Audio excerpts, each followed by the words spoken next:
A one and a two and a chick-a-boom a chick.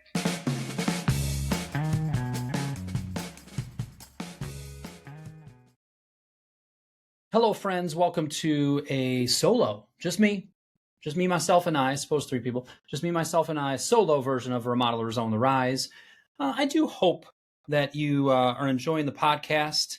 Try to keep a good variety of encouraging content for you. I think with coaching in general, whether it's a mentor of yours, whether it is a coach who does this professionally like me, a huge part is to try to give you clarity on what to work on, belief that you can do it, encouragement, guidance, showing you the path a little more clearly so you can confidently take steps forward. Coaching is a lot of those things. And I hope even just by listening to the podcast, you're being encouraged to continue to be a remodeler on the rise. What that means is 6 months ago compared to now, you have risen, which means that you are better in this area. You've improved in this area. You continue almost like a sales chart or an improvement chart. You continue to improve incrementally. You're moving in the right direction. You're not regressing. You're a remodeler on the rise. I had a friend of mine. It's actually, yeah, that's how it is. And Bailey, you're listening to this. Your brother John. He was up north with me. He's good friends with my oldest son, Thomas. And John always has a smirk on his face, and he goes, "Hey, Mr. Hunt, is your business has your business reached a peak?" And I said, "No, I don't think so. I'm still kind of in my prime." And he goes, "Well, once it's reached the peak and it starts going back the other way, you know what the business name's going to be? Instead of Remodelers on the Rise, it's going to be Remodelers on the Fall. And you're going to interview depressed remodelers who are regressing in their business and they don't make any money anymore." And he thought it was hilarious. And it was kind of funny. But this is all about Remodelers on the Rise, continual, ongoing improvement. And I hope you enjoy the show. Reach out anytime, by the way. I'm just a person up here in beautiful Brighton, Michigan. I've been coaching for going on 15 years now. Got a variety of courses, one-on-one coaching. We got the VIP club. Don't hesitate to reach out. One of my favorite things to do is to talk to somebody that's been following my work for a while, hear their story, and just give them some advice over a complimentary Zoom call. So don't be shy. Today's episode, what I wanted to kind of riff on a bit is who is your next hire and why? Who is your next hire and why? And I wanted to give you some thoughts and some guidance on that topic. One of the first things that I would very much encourage each of you listening to this to do is to create your current org chart, O-R-G, your current org chart. A lot of you listening are visual learners, people that that work in remodeling, run remodeling businesses. A lot of you, and just a lot of humans in general, are very visual learners. It's helpful to kind of see it in front of you. Can you please pull out a sheet of paper? It can be as simple as that, or pull up a document, and I need you to create an org chart. What you currently have as your business. So if you are the owner, yep, you got that box at the top. Put a little box, owner, put your name in it. Underneath there, we've got the sales and the marketing side of things. If you're the only salesperson, put salesperson, put your name next to it.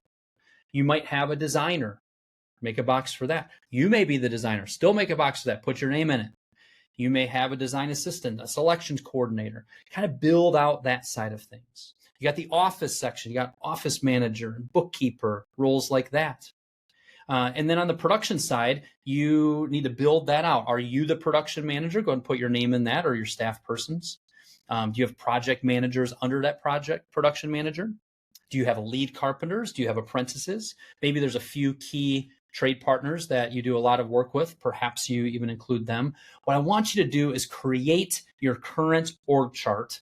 And even when you are wearing 4 or 5 hats, or somebody in your team is wearing multiple hats, make sure you have a box for each.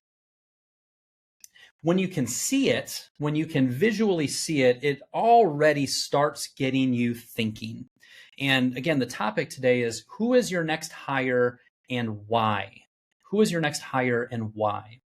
What I want to kind of look at with the org chart is to see, all right, what am I seeing here? Are there any weak links?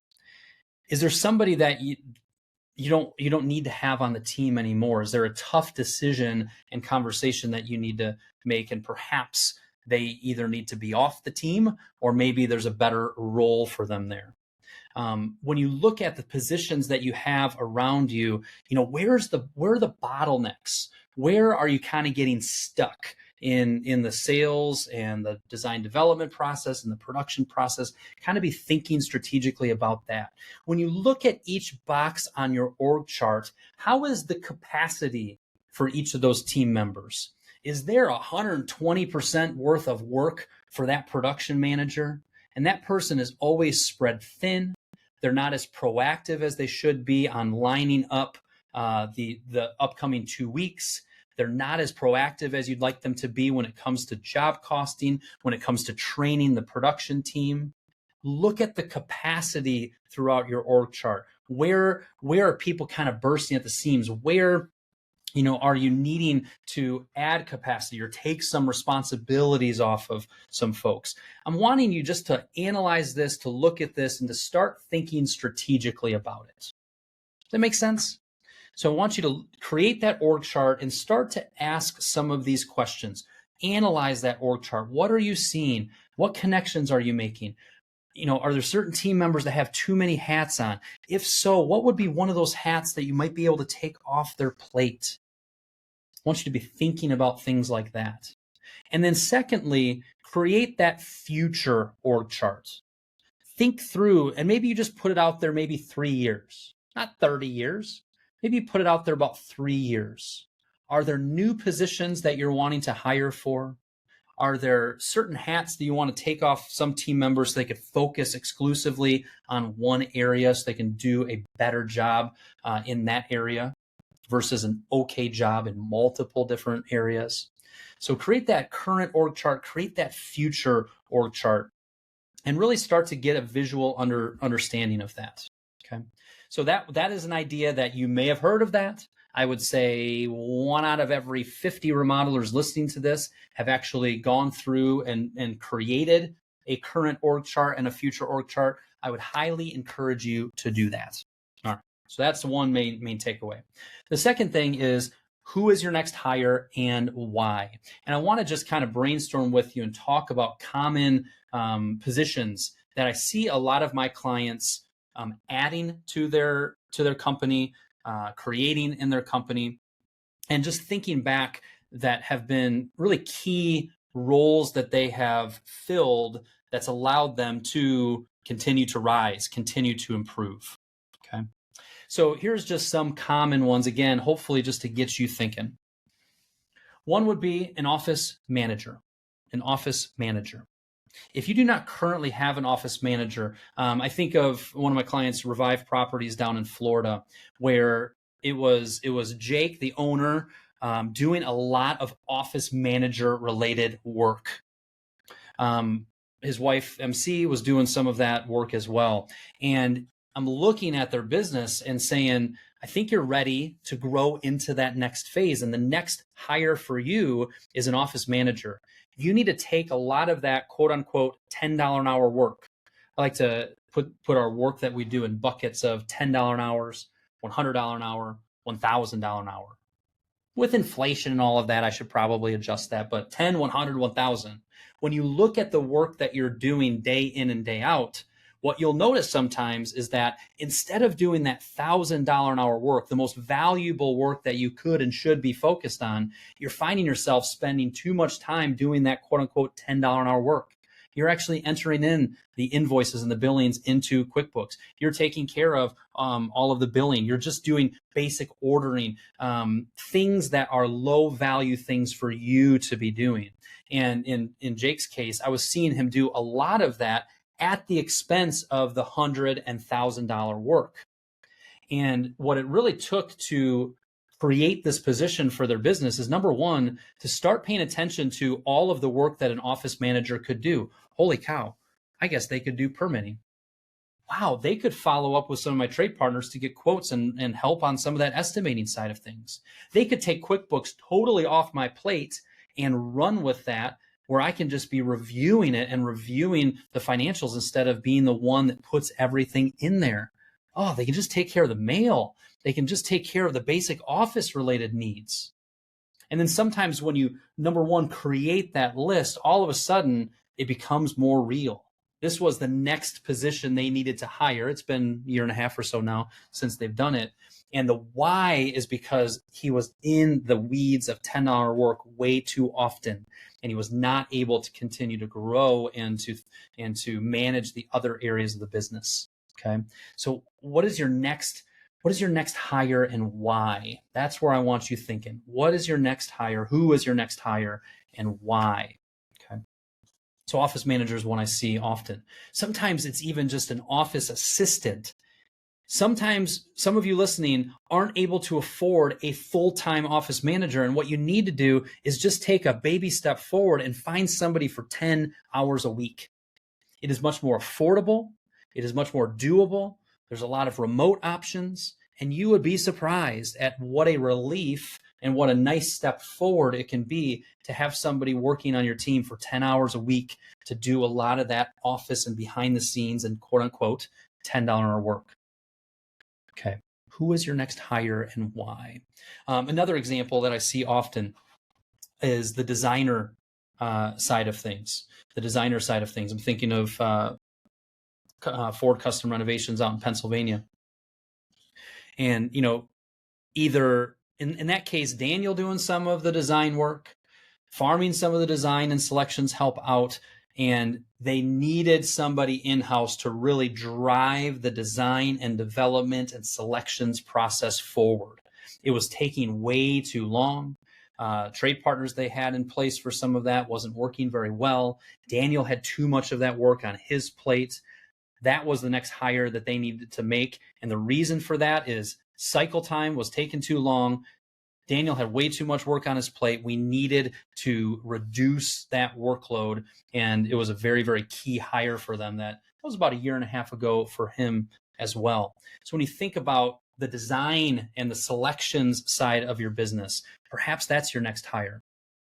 On a similar vein, a selections coordinator can make a big, big difference. I'm thinking of Diamond Hill Builders, out east, or Francis Family Renovations. Finding somebody that can quarterback and really excel at taking these 20 selections that the prospect and the client needs to make and walking them through and getting all of those selections finalized during design and development before a hammer ever hits the job site can be a really, really wonderful thing to get the project all dialed in before it starts. And it also allows the ripple effect of production to be a lot smoother because we're not making last minute choices and decisions. So maybe that's your next hire that you need to consider, and you got some reasons why. Perhaps it's more on the bookkeeping side. One of my clients, Clarkston, I'm trying to blank on Clarkston Custom Renovation. I don't think it's Clarkston Custom Renovations. I apologize, Chad and Holly. I'm butchering the last part of your business name, but that happens. And in their case, Chad was doing all of the entering into QuickBooks. Chad's got a team of almost 10 people. He's managing the sales side. He's managing the production side. And he was still sticking his nose in the QuickBooks side of things. He needed to stop doing that. He needed to hand off a ball, free up his day a little bit. In his case, he hired an outside bookkeeper named Ann, who is doing a tremendous job for him. It's been very freeing for him. It's freed up time. It's allowing him to do the other areas of his business in a much stronger way. So who do you need to hire and why? Think strategically about your business. I started by thinking about the org chart because sometimes when you see it, the need of a position just jumps out at you. It could be ones I'm mentioning: office manager, office assistant, bookkeeper, designers, selection coordinator. It could turn into a salesperson like Anthony Slayball, like Rainey Blair down in Atlanta, hiring a salesperson that really freed the owners up. It could be hiring an estimator.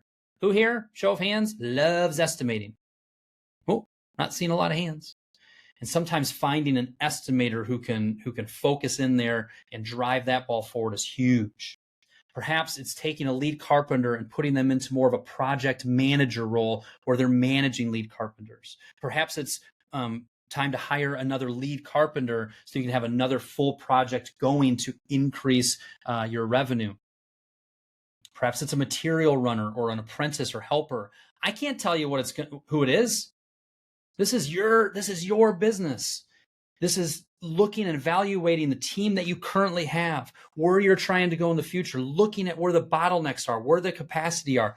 Who is your next hire and why? It is your responsibility to identify that, to put together a description of what that person would do, to put a nice job description together, and to go find that person. Ooh, that's exciting.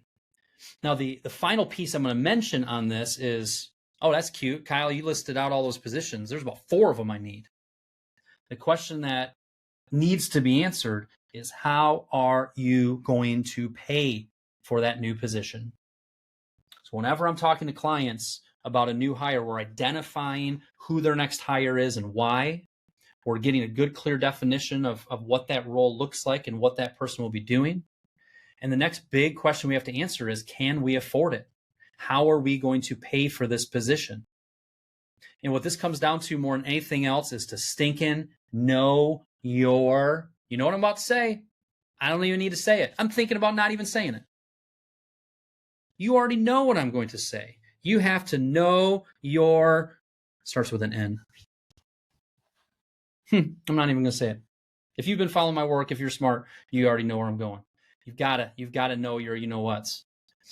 I know I got to say it, your numbers. You've got to see what your top line revenue is looking like. You have to understand your cost of goods sold versus your gross profit. You have to know what your overhead expenses are and what your net profit goal is. Let's stick in that overhead expenses. If I'm going to hire an office manager, and I currently have, when I tally up all of my overhead expenses, including my owner's salary, my overhead expenses equals $300,000. That's my little office. That's this position I have. That's my owner's salary. That's my marketing and advertising, my coaching, my insurance, my gas, my fuel, all of these things that make up your overhead expenses. It's currently $300,000. If I'm going to hire a full-time office manager, I'm pay him $55,000, $65,000, $68,000 plus this, plus that. Let's just call it 75,000 buckaroonies. My overhead expenses are going from $300,000 up to $75,000 after salary and payroll taxes, etc. How do I pay for that? Am I going to increase my markup in what I'm charging so as to increase my gross profit? Am I going to increase my sales, which will give me more gross profit dollars to pay for said office manager? Those are a couple good options. How are you going to afford and pay for this new position? There's answers out there. And a lot of times it's good if you see a hire that you're going to make, maybe, okay, I have a goal here at the start of 2024. Here I am in August. I got about 5 months to plan for this. And, I'm going to change my mark. I'm going to change how I'm pricing my work so that I'm starting to charge for that higher overhead amount. I'm going to start tucking some of those dollars away, prove to myself that I can afford this position. Strategy, that's called running a business. What I'm describing there is called running a professional business. I'm being strategic about who my next hire is and why. I'm being thoughtful about how I'm going to pay for that person, the impact that position is going to have on our business. And that's going to help me confidently make this decision. I don't make hiring decisions if I don't know my numbers. I don't make hiring decisions by crossing my fingers and hoping I have enough money to do it. That's how people go out of business. That's how people lose money. We are not like that on the Remodelers on the Rise show. We plan for it. We prepare for it. We budget for it. We can confidently say, this is who I'm hiring next and why, and this is how I'm going to pay for them. And this is how I'm preparing to do that. Okay. So those are a few thoughts for you on today's Remodelers on the Rise show. Who is your next hire and why? Let's look at your current org chart. Let's think through the future org chart. Let's think strategically about where the bottlenecks are, where we're over capacity at. let's think about some of these positions that we could create, or that we could tweak, or that we could edit. But most likely for some of you, kind of create in your business to really make an impact on continuing to improve efficiency, productivity, profitability. Your team is such a critical component to the success of your remodeling business. And you, as the owner of the business or as a leader of a remodeling business, need to take this call to think strategically about the team very seriously. And I hope that my riffing on this topic got you thinking and helps you move forward in this conversation and keep you continuing on that path of being a remodeler on the rise. That's all I got for you today, my friends. Reach out anytime. Leave a review about this podcast too, if you'd like, so more of your remodeling peers can hear it. Catch you later.